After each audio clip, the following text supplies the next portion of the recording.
Greetings, folks. This is Scott, and you're tuning into A Woman's Place, the podcast where we break down all the policies and politics that affect the 51%. That's right, women are half the U.S. population, and Ashley and I are here to give you the facts about how today's events are affecting them. Find us on Spotify, Apple Podcasts, Amazon, YouTube, or wherever you get your podcasts. Hello, Ashley Brown. Hello, Scott Osborne. How are you? I'm excellent. How are you? Good. I am starting our timer and I put the wrong time in, so I'm going to fix that really quickly because we get started and we forget when we need to stop. And we need a timer for this fascinating conversation today that I am delighted about, so I suggest we get right in. Stephanie Coontz has been a hero of mine since I read her first book just about 20 years ago. So I consider her the foremost expert on marriage in America, and I can't think of a more interesting topic to talk about. We're actually recording this right before the 4th of July, the 250th birthday of America. So maybe there's something a little historical about it that we can tap into here.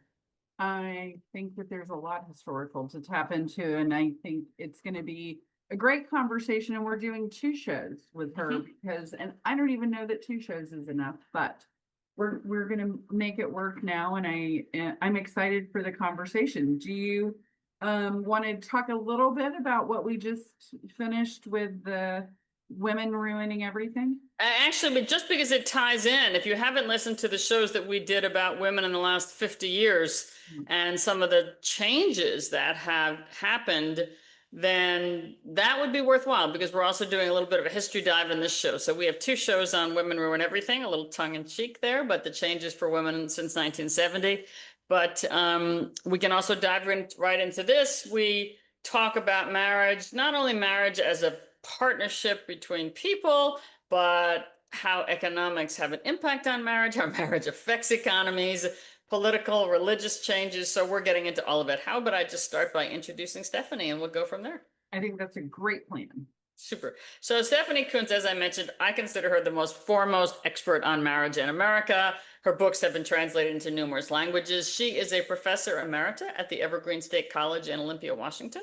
She's also the director of research and public education for the Council on Contemporary Families. She's authored 6 books on gender, family, and history. I have one of the ones that I love, Marriage of History. I have Love Conquered Marriage. This was from 2005, I believe, and it was cited in the U.S. Supreme Court decision on marriage equality because her work is both phenomenally well-researched as well as readable. She also has a book called The Way We Never Were, American Families and the Nostalgia Trap, and A Strange Stirring, The Feminine Mystique and American Women at the Dawn of the 60s. But her most recent book that we're really going to be talking about is called For Better or Worse.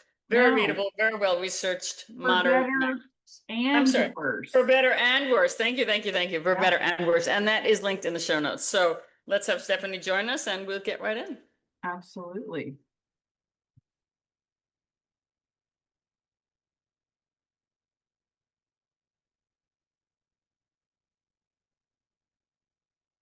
Thank you, Stephanie. Okay. Greetings. Morning. Morning. I have said you're the foremost expert on marriages in America, so I can't think of a better person to start this conversation. No, I wouldn't go that far. No, absolutely, we can. And I should tell you that I first read your book, Marriage of History, probably not long after it came out, I guess about 20 years ago now. And I thought, oh my gosh, why have I never known all these things? And I considered myself pretty well educated. So I've been a fan ever since. Let's start right in then. If you could tell us, if you would, 2 things that I thought were fascinating. One, what is the most common misconception that people have about marriages? And 2, what is really the biggest issue facing marriage today? Well, there's masses of misconceptions on both sides of the political aisle. But I think the one that both sides of the political aisle tend to share is the idea that people don't value marriage as much as they used to. One of my students once wrote, they don't like the marriage vows, which I thought was very cute, IOU, that people don't want to get married. Actually, when you look at it, I think what we're seeing is that people put more value on the relationship of marriage than perhaps ever before in history. But they don't think the institution is so sacred that if that relationship doesn't live up to it, they should stay in it. I mean, most people want more. They want more companionship. They want more mutuality. They really want a lot. And if you look at the statistics, only a 6 to 8% of unmarried people say they don't want to get married ever. Now, a lot more of them are wondering if in fact they're ever going to get married. But most people still marry. 2/3 of people who divorce go on to marry again. And the ones who say they are unsure are, I think, worried about whether they or their partner can live up to the high ideals they have. I hear that a lot anecdotally. People want it, but there seems to be tension and anxiety around it. Absolutely. Yes. Yeah. Well, we are definitely going to get into that. So let's start back at the history, though. I know you've spent so much reading, writing about the history, and it's crazy to ask for a crash course, but I know marriage has not always been what it looks like today. So could you give us a little basics, kind of walking through what has been some of the early institutional practices? Well, marriage is a very flexible institution. It's taken a lot of different forms at different times. And in fact, the male breadwinner marriage that people tend to think of as traditional was probably one of the least traditional marriage forms in history. The notion of a male breadwinner didn't even come into the vocabulary until the 1820s, and it didn't become a reality for most American children until a short period in the 1920s, then again in the 1950s, and it's no longer a reality for most Americans. So interesting, because that's what most people probably think of, the male breadwinner. I imagine that's what they think of. Exactly. And then you get this nonsense about how marriage was invented to protect women because women needed a man to go out and hunt for them and take care of them. But when you go back and look at Paleolithic evidence and evidence from hunting and gathering societies that we have records, the closest thing we know of to our Stone Age ancestors, you get quite a different picture. Because it turns out that women contribute up to half the calories in many of these societies by doing small-scale hunting, gathering. And when there are big hunts, women tend, at least women who have children, tend not to go on them. Because, if you have to chase something for a long time, that's not really compatible with nursing or menstruating. But when the game is brought home, it doesn't go to whatever hunter actually brought it down. It's distributed in the camp. In fact, the main hunter, often gets the last part. Everybody gets it equally. And anthropologists have been shocked to learn that unlike modern societies, families where the father is dead or is a terrible hunter, the children have just as many calories and are just as healthy as the others because food is shared collectively. So that's not really why marriage was invented. And we think that the main reason marriage was invented was something quite different than we think of it today. It was invented to get in-laws, people that you could consider yourself related to, who would reproduce other people over time that you would be related to. And therefore you had contacts in different camps and different bands and people that you could rely on and ask to rely on you. And so for thousands of years, that was the main point of marriage. And that began to change with the rise of social and political inequality. And we went through a whole lot of different marriage forms then. We can stop in at a couple of them if you like, but it's been a long, long process. And that's even more, many people think of it also kind of as religious roots, which is so interesting, or at least Christian roots or Judeo-Christian roots, I should say. But I want to just go back a minute to your kind of Stone Age and those marriages. And I'm always so fascinated by this, not just for the economic implications and the sharing and, you didn't have this little nuclear family, it sounds like, but also that the roles that people think are sort of biological versus socialized, that these biological roles were not the way we think of men and women's roles today, which would suggest that there's a lot more socialization going on, if you catch what I'm saying, that these roles were not early human roles, if you will. Oh, really? When you look at the tremendous variability in what people have expected women to do and what women themselves have expected to do and what men are expected to do, and we could get in later to how today's manosphere, if they were transported back even 150 years, they'd think they were dealing with total wusses because the male ideals of behavior were so different from theirs. But yes, women, there's always been a division of labor between the people who bear the babies and the people who don't. But in between that, there's been a lot of variety. And many societies, people think that transgender is some sort of new invention. But many societies allowed people who wanted to play the role of the other one to change their dress and to change their roles. And in some cases, they were supposed to just stick to the new roles that they adopted and the new dress. But in many cases, and this might give us a hint for how to deal with our conflicts over trans today, they were respected because they had the experience of being both, that they could give you insight into what men had been socialized to do and what females had been socialized to do. And in some societies, they were considered especially honorable because of that. It's like a little science experiment. Well, and I think it's interesting how it was definitely more equitable than I think anyone could imagine. And the fact that, and Scott, you said it, that we hold on to these really small periods of time that just work with our country's narrative of what traditional marriage should be, et cetera, when truly, when you look at it, it was way more equitable for women throughout history. And for a longer period, for thousands of years, it appears to have been so. Yeah. So take us up now. I mean, I was interested in the part where really agricultural societies, before we start to industrialize en masse, and then, you know, somebody kind of leaves the home, agricultural societies, which really brings us up into, you know, much more recent history, also had this kind of, it felt like a family enterprise, I think is the way you describe it, is the way they handled work and roles. Is that right? Yes. Yes, agricultural societies became much more gender unequal, and they became more, and this is very intertwined with each other, they became more class unequal. Some people produced the food, others took it in tribute or whatever.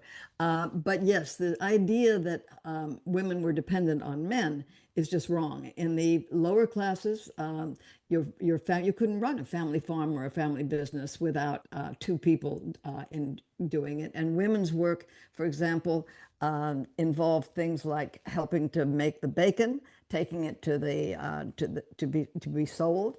We have pictures of them, paintings of them driving the cow to market. They were also the main dairy producers in that era.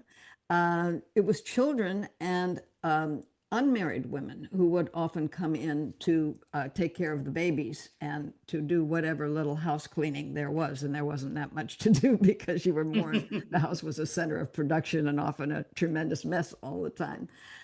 So there was certainly inequality, but it wasn't the kind of inequality that we have today, where in fact, it's a really interesting difference. When you look back at, for example, feudal societies, early England and America, they were very male dominant, but not because they thought that women were incapable of doing this work. In fact, their idea was that women are more ambitious, more selfish than men. They're not as communal as men are. They don't look out for the society the way men do, and they're very conniving. And so we need to keep them down because they might actually start working in their own interest instead of the family interest. Anything they did in terms of the family interest was fine. Cross-dressing, going out as soldiers, as long as it was to protect the lineage, was good.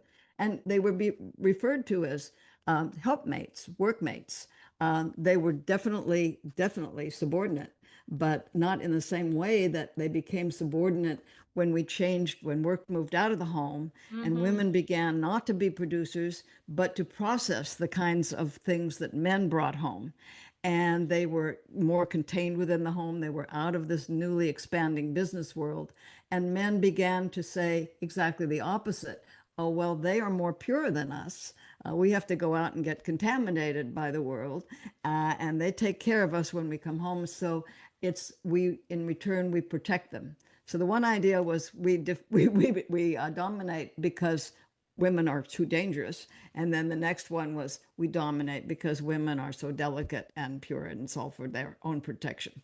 But this whole division I found fascinating, right? As I guess as the factory model and capitalism and so much of the West takes over, and so men are now out in, you know, what sounds really more onerous for them in some ways. At least it sounds more competitive. I mean, the way you describe it and the way, and so they're now out there bruising it around in the world, as it were. And so now the home, by contrast, becomes this place that should be softer and supportive, and I feel like the woman's image gets caught up with providing that. It feels like this interesting contrast that grows.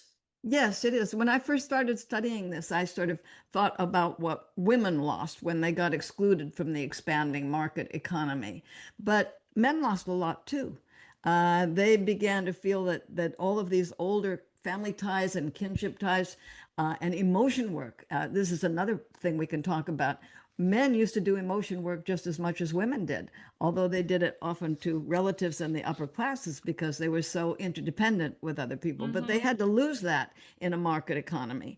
And many of them sincerely regretted it and sincerely admired their wives for sticking to it. So this went on, but of course, the long range thing about this development was probably bad for men as well as women. It forced men to focus on the practical and the money making and the aggressive parts of life, and it forced women to be the people who took care of all the rest of the life, which is sort of a restricted world for both men and women. So just let me go back to this a minute because I found this so interesting. So it's almost like, and correct me if I'm wrong, so the needs of the economy shift. Men are now going out more, becoming a little bit more of this breadwinner. And now their socialized role, their way of being, their personality, if you will, shifts to cope with this. And so now it feels like you start to see the development of a male identity, which is more strong and stoic and less emotional, as you say. And women, by contrast, kind of get the opposite, that they're now the keepers of children and have to be supportive because the man is out in the world. And I know in your research, you talk a lot about how there's so much evidence that men used to be much more comfortable expressing a wide range of emotions. And it's almost kind of like that got drummed out of them into this kind of idolized, I don't want to say hard man, but maybe, I'm sure you've got a word for it, but this just very non-emotional, where anger is the only emotion that's acceptable, as we say in the male world. But it was Well, considered it took a manly. long, sorry. What? No, that I was saying it was considered manly to be stoic. Yeah, and to not thank you. be- Well, it took a long time for that to develop, actually. It didn't develop right away with the market economy because the early market economy did include local kind of bargaining and stuff. You had to know your neighbors, they had to trust Sure. you, this sort Yeah. of thing. And so when we go back as late as the early 19th, mid 19th century, you find men talking in ways that would just absolutely horrify the manosphere right now. They first of all, they talk this way about women. They really romanticize love. They'll write letters saying, where thou art, it is a sort of death to me. I used to make my students read them aloud, and the boys would blush and turn around, and the women would point at them and laugh. But they also talk that way about other men. You Yeah. have letters from men saying, oh, you haven't written me in so long. I really miss you. I can't wait till you get back and hug you. So this was okay right up until the late 19th century. In fact, it was there's this wonderful picture book that shows how men in the 19th, even into the early 1920s, would take pictures of themselves with their best friends sitting on each other's lap. And then suddenly this became inadmissible. I think the big change really starts to happen in the late 19th century. First of all, as you get imperialism and more emphasis on colonialism and conquest. But secondly, perhaps also as women do start to move into the fields of masculinity, that not of masculinity, but that men had dominated, you get men looking for how do we define masculinity? Right up until the mid to late 19th century, the predominant definition of manhood was that manhood was the opposite of boyhood, was the opposite of You become childhood. an adult. Yeah. So it's maturity that defines you as a man. Not But all in this the late stoic stuff. Yes. And then the late 19th century, suddenly you get this idea that manhood is the opposite of womanhood, which has done no one any favors, And it seems to me that the more that women have been able to take on the kinds of roles that for a while were limited to men, to be activists, to go to war eventually, to do these sports, some men have responded to that by saying, all right, well, if I have to be the opposite of a woman, what else is left for me? They're being heroes out there, so maybe I need to be toxic. You know, Yeah, I think yeah. that's really an element for why some men do that. No, this uber masculine is like that's what's left. And we're going to talk about that more in the second show, but I just want to go back to one thing too this is how like roles and identities seems to have developed. But what about the legal status for women? I mean, clearly women, as I understand it, did not have equal legal status in a marriage as this developed. Am I wrong? Oh, no. I don't want to in any way imply that this was an egalitarian Yeah. relationship. It was a different form of subordination, one Hmm. that required almost the opposite excuses than the ones we came up with later. But it was definitely harsh and clear, although there were very interesting exceptions. For example, you know, the idea right up until the 1970s, the New York Times and other newspapers would call a woman by the first name as well as the last name of her husband, Mrs. John Doe, Mrs. So and so. And I used to think when I was younger that that was a holdover from patriarchy. But it turns out that the term Mrs. For a woman was invented in patriarchy and had quite a totally different meaning. Mrs. was the exact equivalent of Mr., master, and Okay. mistress. And only a few Mistress men, of the house, as you think about it, or something, or well, but mistress not of. mistress of the house. Okay. No. Okay. Wrong. um, a master in those days and a mistress were the people in the highest social status who had tremendous, they had wealth, and they had to be subordinate. They were the ones who were in boss. Younger, yeah, uh, men with and women without resources would step aside for them on the street. They'd doff their hat. They would call them, hello, master, hello, mistress. They would in turn be called by their first names, Bob or Mary or whatever it was. So the word Mrs. was originally the name for a woman with a lot of resources. It had no to do with her social status, Okay. not her marriage Marital status. status. Well, Interesting.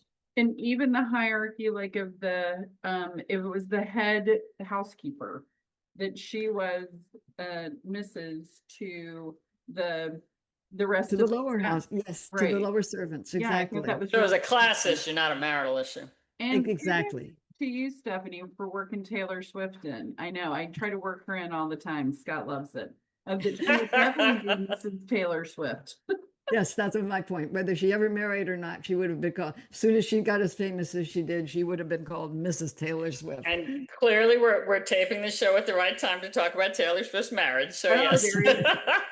So I'm Interesting. curious to kind of shift us a little as we're wrapping up this first segment to some of the issues in the 20th century, so it's 1920s and on, where some of the cultural issues really came into play. Right. Well, there are so many issues there, but in the early 20th century, you begin to get a real change in middle class morality. Up until then, did you want to go somewhere else? No, go ahead. Go ahead. Yes, that's what I'm thinking of.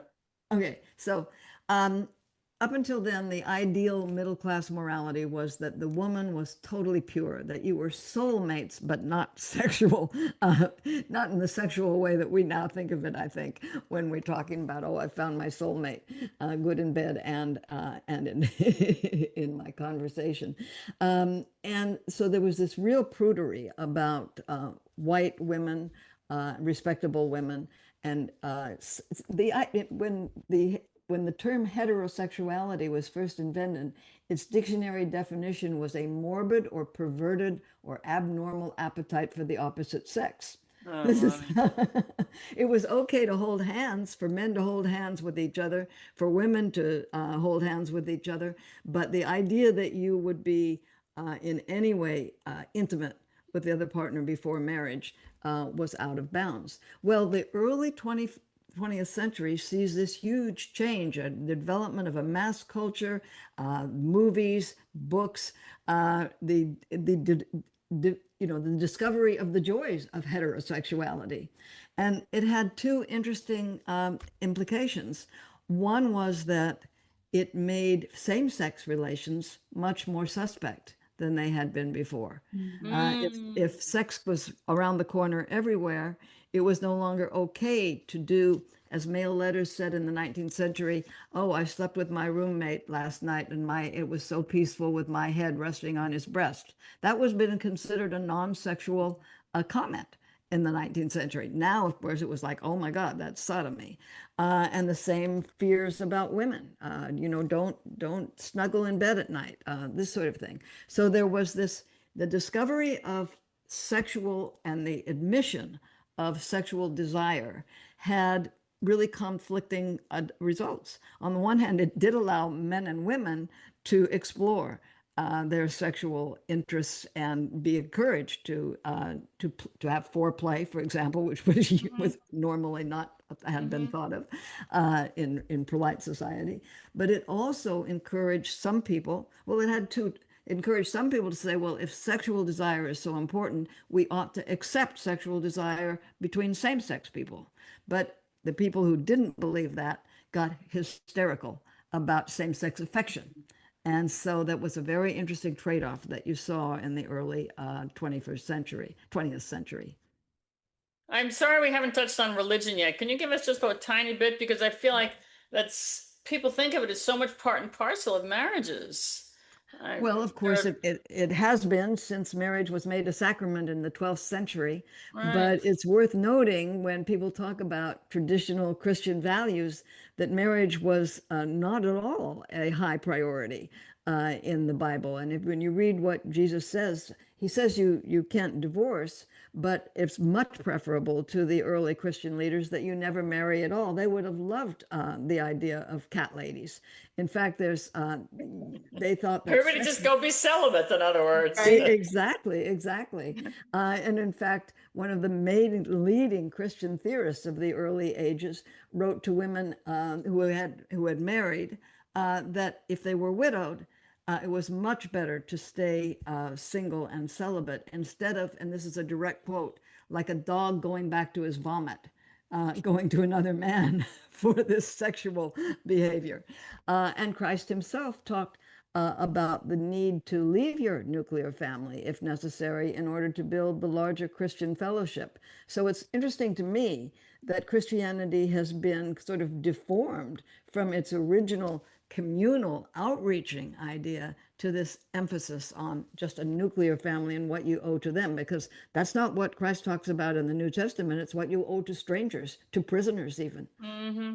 And obviously so many cultures also where if a woman is widowed, often the brother of the husband in many, many countries in Africa and other places, there are traditions that woman is now going to marry somebody else, whether she wants to or not, but just such a different approach that, she's going to be married. There's a whole different family structure that supports that. So yeah, that's our time, Ashley. I know. Not so much of the part of the marriage as property and the control of women's fertility so that you don't have a child born into your family lineage that you don't want to inherit from your family lineage. Which we haven't even talked about much yet. Which is a whole nother thing. So many interesting things to talk about. I think that we're at a perfect spot to kind of wrap up segment 1.